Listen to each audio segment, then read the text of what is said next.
sharikado badan oo duulimaadyo ka sameeya guud ahaan caalamka ayaa ah kuwa yimaada madaarka Hargeysa iyadoo madaarkan yahay mid ay isticmaalaan rakaab badan guud ahaan dal iyo dibadba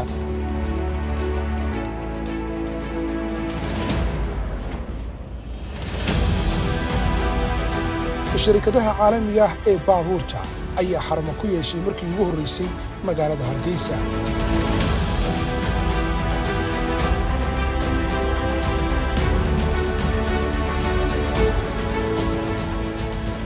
kaalmaha shidaalka iyo gaaska ayaa badi ah kuwa casriya isla markaana aanad u baahnayn inaad lacag kaasha bixiso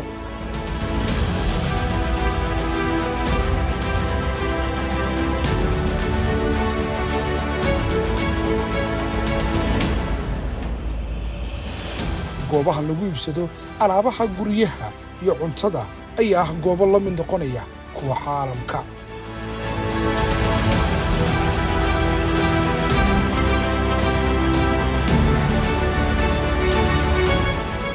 sidoo kale markaad soo gaadho Hargeysa muhiim ah inaad bangi tagto si aad lacag u qaadato mashiinada lacagta ayaa 24 saacadood diyaar ah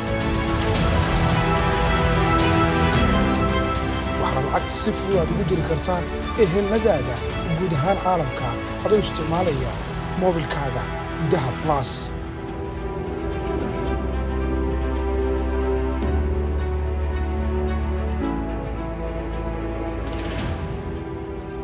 sharikadaha dhismaha ayaa dadaal weyn ku bixinaya tayeynta guryaha casriga ah ee Hargeysa si la mid ah kuwa dunida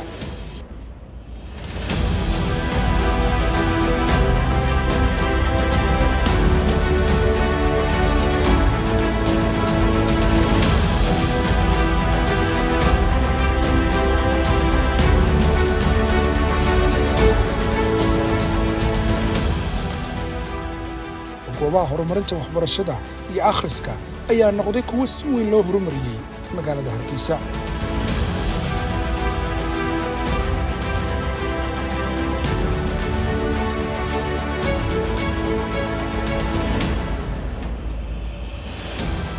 dhanka kale dugsiyada waxbarashada ayaa iyaguna waxay qayb ka noqdeen horumarinta iyo sidii jahliga looga saari lahaa guud ahaan dhalinyarada iyo carruurta kala duwan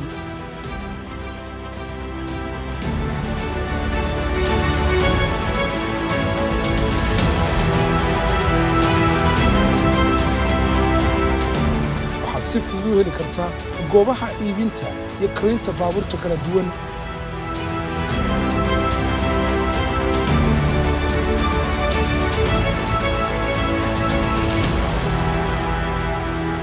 garoonnada kubadda casriga iyo jimicsiga ayaa kuwa loo qaabeeyey si casriya si ay uga qayb qaataan horumarinta iyo caafimaadka bulshada halkani waa magaalada Hargeysa oo ah mid si weyn horumar ballaaran u sameynaysa sanadihii ugu dambeeyay muuqaalkanina waxa uu yahay mid aan idinku tusayay daawade waxa ku soo kordhay magaalada Hargeysa ku xidhnow Ayuub Show lana socon muuqaal cusub sidoo kale filim muuqaal casriya oo kuwa la mid ah guud ahaan deegaanada iyo magaalooyinka kale ee Soomaalida